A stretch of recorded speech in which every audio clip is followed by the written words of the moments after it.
Hello there. You know, when I was growing up, there was a game called Fish. It was a card game.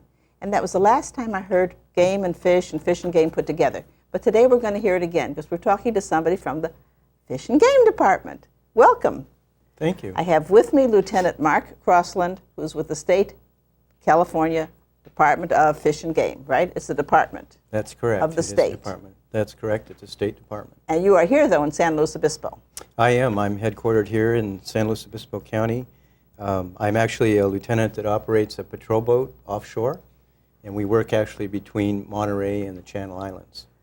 So that's in the bumpy part of the water. It's not in the calm bay that we look at here. No, we actually, our jurisdiction extends out to 200 miles, so we do cover some ground out there. Where do you keep your boat? We keep it in Morro Bay, adjacent to the Coast Guard station. Oh, so one of the boats there would be yours, and they're not all theirs. Would you go out for the same type of things that they do ever? We do. We have a memorandum of understanding with the Coast Guard, and we operate on the water at all hours, and we assist them with rescues and anything else they need at any time. Oh, now see, there you have another thing that I never knew. Maybe you never knew either. But it's like we had the Coast Guard here, and we found out the Coast Guard actually goes to war, and you don't go to war. Not other like countries. The Coast Guard. Not like the Coast Guard. Not with other countries, that's correct. All right. Now, how many are stationed here in San Luis Obispo County?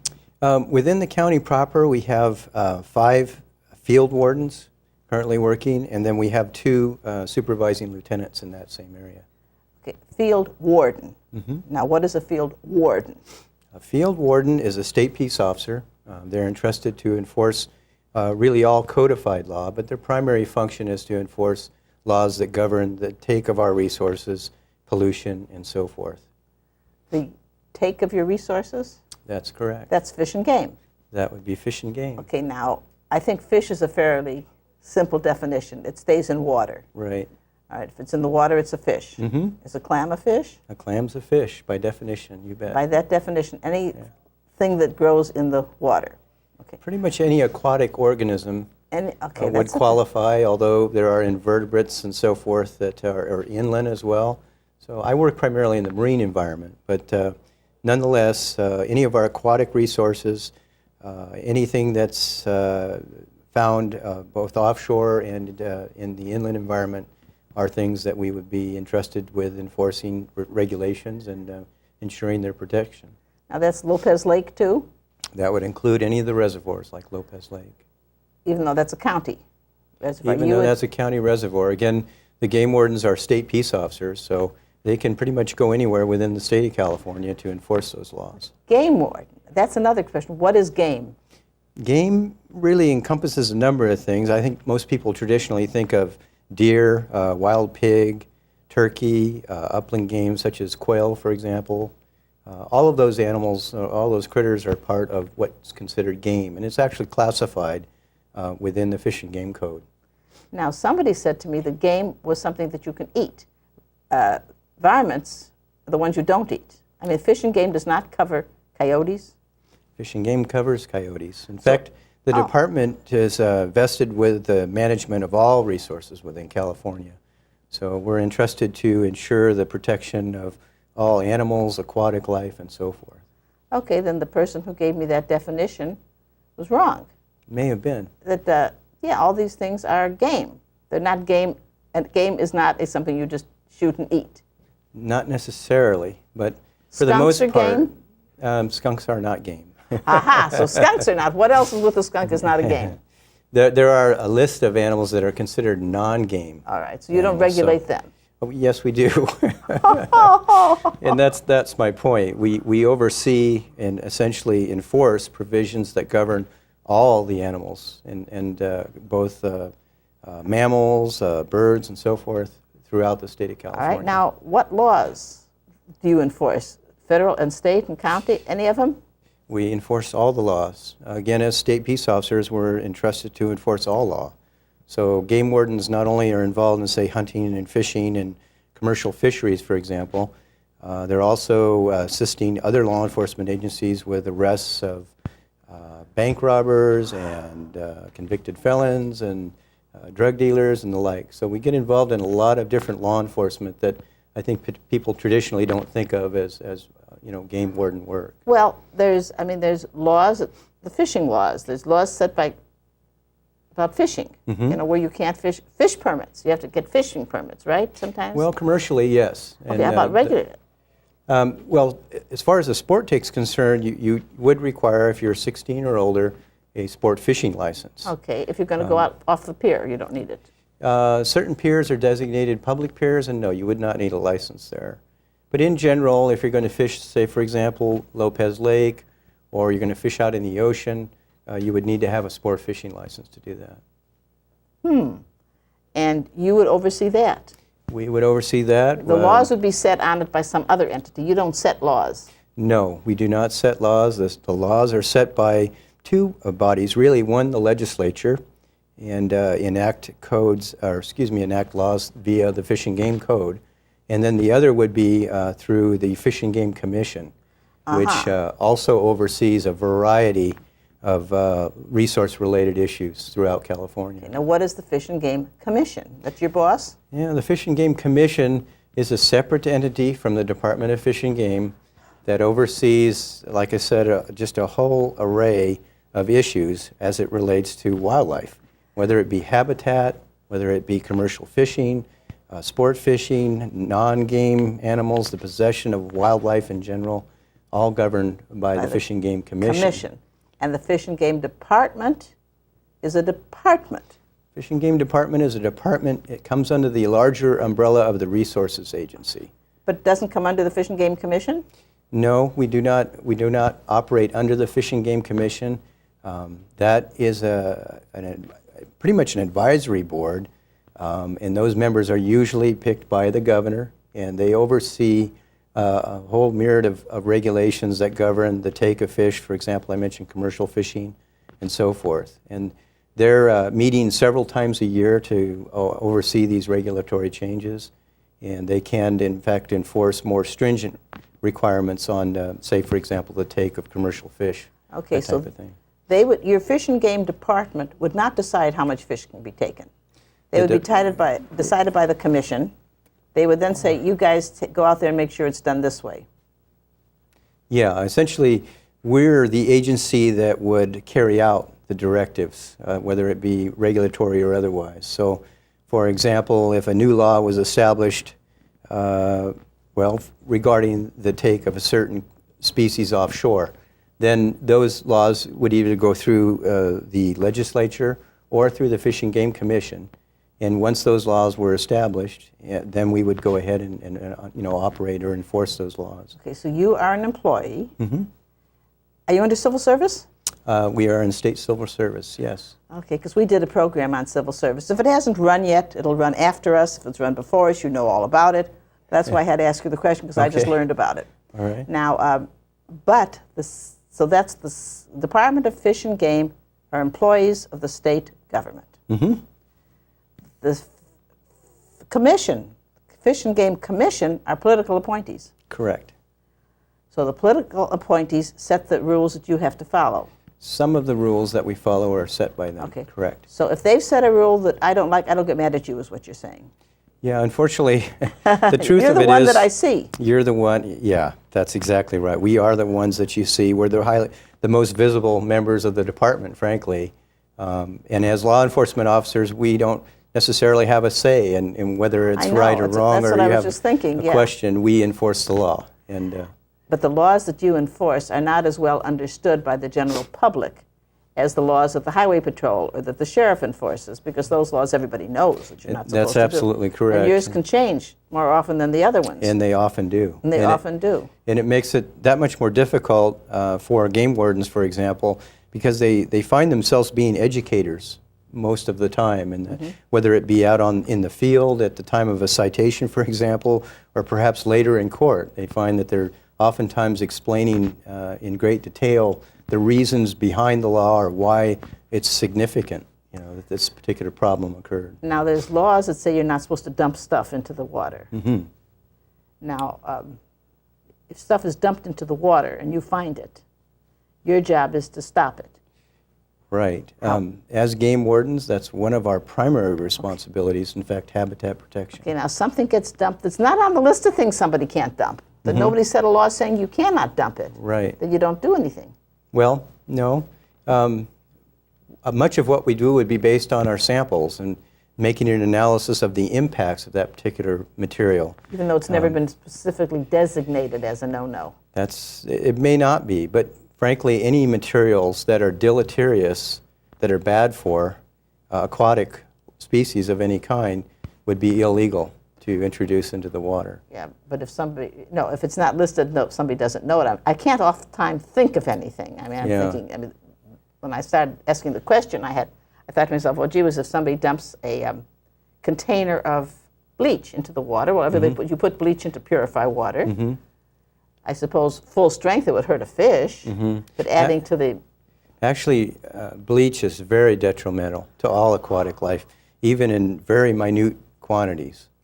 And so it would be unlawful to put any amount of bleach in the water. All right, then both state and federally, it would be unlawful. Okay, now how does this procedure go of arresting? How do you, well, in the case of a pollution incident, for example, the first and foremost thing, if we were arriving on scene, would to try to prevent anything else from entering the water, whatever the water course is. Then we would want to secure the scene. We want to prevent the material from moving any further. In the case of a stream, for example, we would want to take samples. We would want to conduct interviews. We would want to conduct a complete investigation to determine what happened, why, and so forth. And then ultimately write up the case, explain the circumstances, have the samples analyzed, and then eventually go to court with the matter and prosecute those people responsible. And how many of you are there in this county? In this county, we have 5 field wardens and then 2 supervising lieutenants. That's what I thought you said. Yeah. And we have an awful lot of coast. We have 1,100 miles of coastline in California. Yes, but you're just our county. We don't have to worry. You just got this. Well, again, we're state officers, so we travel up and down the coast. We may reside here, but we work throughout the area, throughout the Central Coast. And you do have game throughout the entire county. Yeah. All right. Now, you have some real colorful things in front of you. I do. I have a number of things. Yeah. One of the things I brought today was to talk a little bit about our what's referred to as the CalTIP program, and that stands for Californians Turn In Poachers.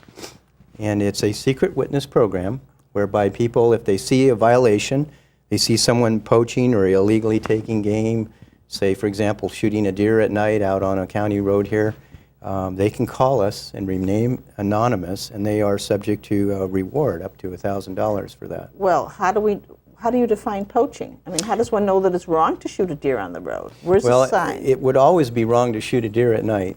Oh, it is? And especially from a roadway. There's a number of violations there, actually. Now, where are these laws posted?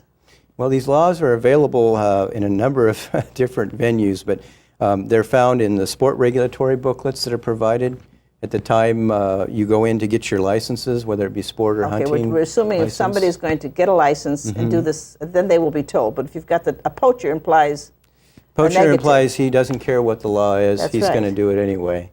And poaching, again, would just be the illegal take of any wildlife. Is that a wildlife, not the cow alongside the pasture from the road? That would be another violation, another penal code violation. But that's not yours. Well, we would enforce that law if we saw it or we had information, that we would use to investigate that particular crime. But in general, we would focus on those crimes related to wildlife.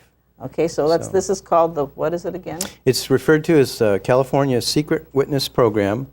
It's referred to as CalTIP as the acronym. And where would they call you? And this number is actually an 888 number. It's 888-334-2258.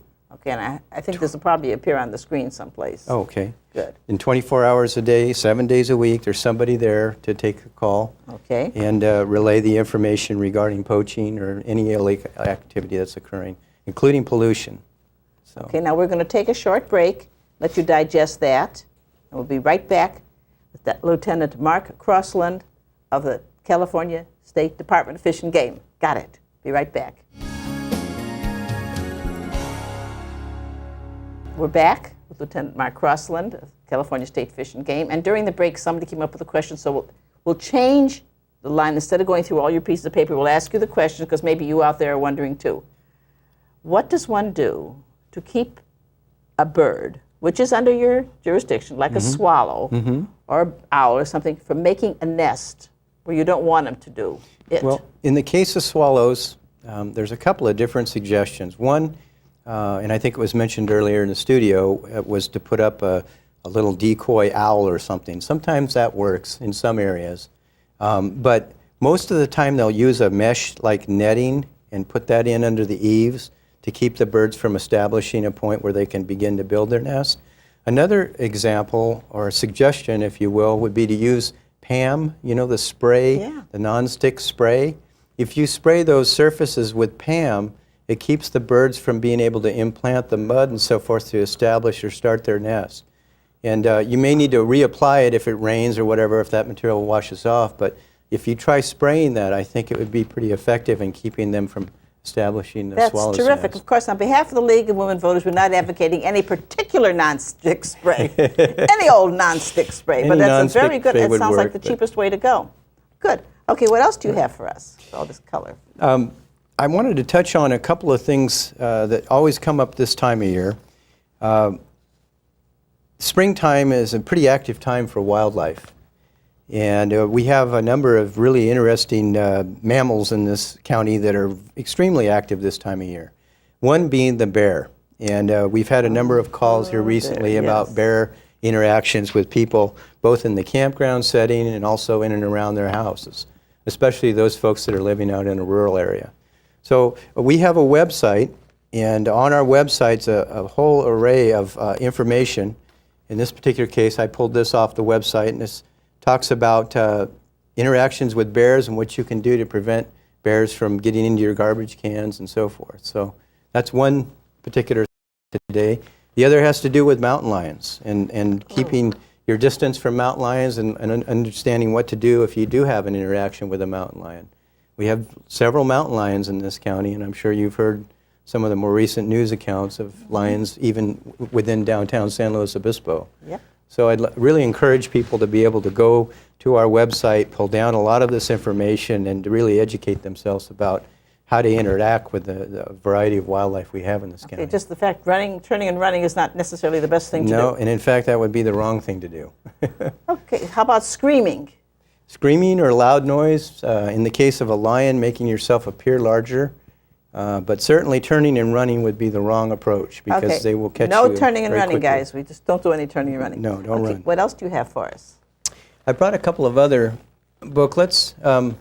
One I'll leave here in the studio, and this is also available via our website, and it talks about fish and game laws protecting California's wildlife. And it's a really informative little brochure that goes through a number of the things that we've already touched on, talking about state and federal regulations and just a general overview of why it's important to have laws that protect our environment. Another little booklet I brought, and again, this is available, it talks about fish and game wardens, the job that we do and why it's important, and just, again, it describes in great detail all of our duties. In fact, they've listed some 72 different things that game wardens are involved in. Do you also solicit people to join your force? I mean, we do, and that's a full-time job, really. There's only 258 game wardens currently in California. I think you mentioned earlier there was a highway patrolman on your show. There's probably upwards of 6,500 highway patrolmen in California. So naturally, most people know and have a very good idea what a highway patrolman does. Very few people, however, understand fully what a game warden does. All right, so, now if somebody wants to ask you questions, do you have a local office? Unfortunately, we have a local office, but it's not a public office. Okay. Our larger offices, there's one in Monterey, and there's also one in Santa Barbara and Los Alamitos.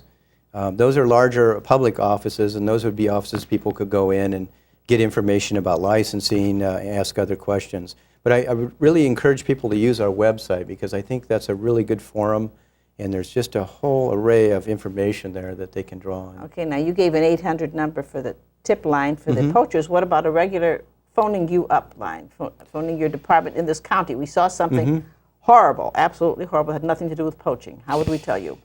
You can call the Sheriff's Department, you could call the Highway Patrol, If it's egregious enough, you could certainly dial 911.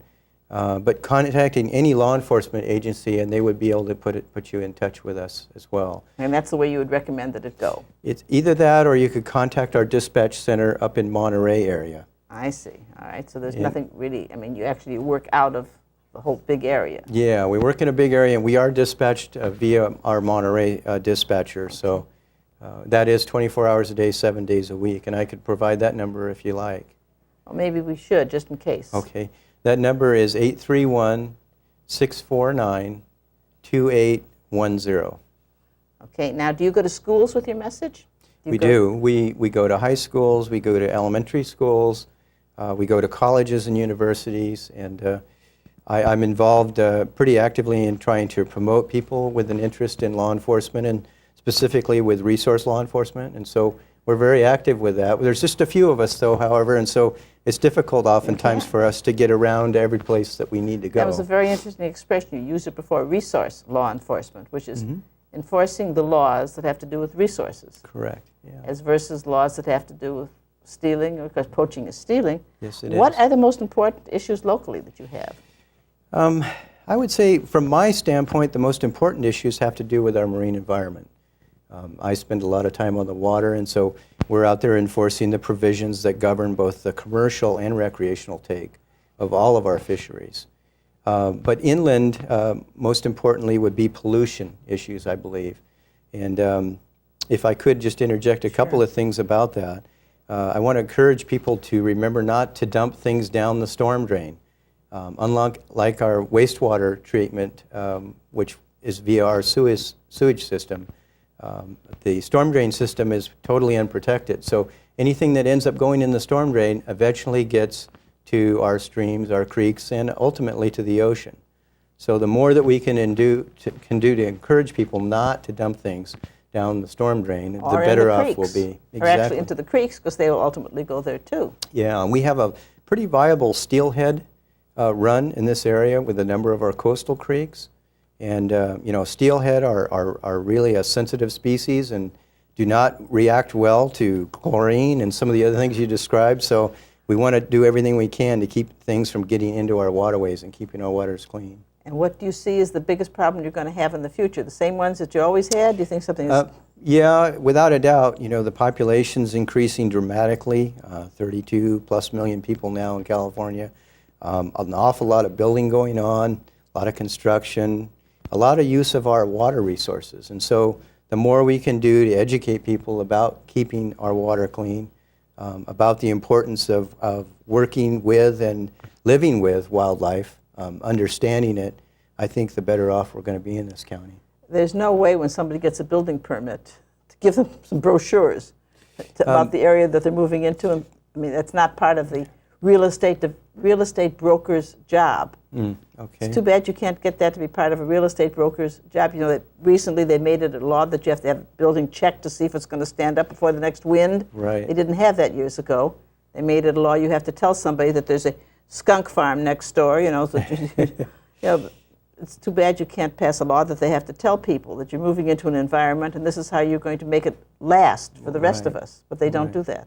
No, and it might be a good idea in the near future to interject at least some information about the importance of, just the runoff from our properties and making sure that we're not allowing things to get eventually through our watersheds to our creeks and streams and so forth. Do you have anything to do with domestic water supplies, like the fact that when you put too much fertilizer on and it goes down, it sometimes gets into the underground? That's Absolutely. Not your job, is it? Well, it would be in terms of pollution. So if any of those materials, whether it be poisons or any type of fertilizers, eventually enter the water in any way, shape, or form, that would, in fact, come under our jurisdiction. It would be something that we would investigate. You have a very fluctuating jurisdiction, especially because you've got laws, rules that are set down by you to operate. Rules set down things for you to take care of, which differs because law enforcement agencies or those agencies, the law gets passed, a proposition says, now you can no longer steal this. Mm-hmm. So, okay, now we got it, or now you have to wear a seatbelt. But yours could be set by anybody at any time. Anytime this Fish and Game Commission decides to tell you to do something, Yeah, you've got another one to enforce. Yeah, and it's a very diversified series of laws that govern, as I mentioned, all of the resources in California.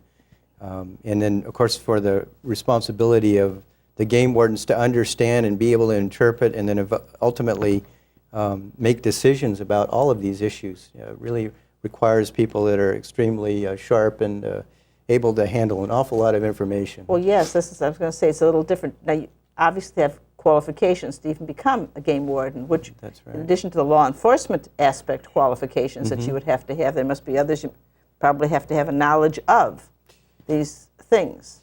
An ability not to get seasick. That's always also important, especially if you're going to work in the marine environment. Right. Uh-huh. Yeah, but certainly a minimum of 2 years college to become a game warden.